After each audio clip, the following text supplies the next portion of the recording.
Hello guys, একটা জরুরি কথা জানানোর জন্য আমি ভিডিওটা করছি। তোমরা যত পারবে এটা একটু শেয়ার করে দিও।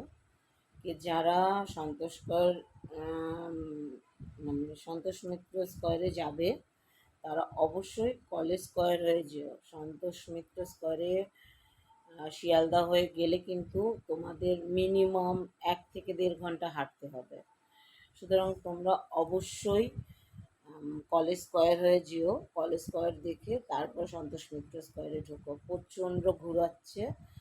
আমরা কাল 12টায় নেমেছি, 1:30টার সময় আমরা 1:45টার সময় মানে সন্তোষ মিত্র স্কোয়ারের ঠাকুর দেখতে পেয়েছি। সুতরাং এটা মানে অবশ্যই যত পারবে তত শেয়ার করবে। আর তোমাদের যারা জানাশোনা আছে তাদেরকে অবশ্যই এটা জানিয়ে দেবে। ভালো পুজো পুজো ভালো কাটুক। শুভ সপ্তমী।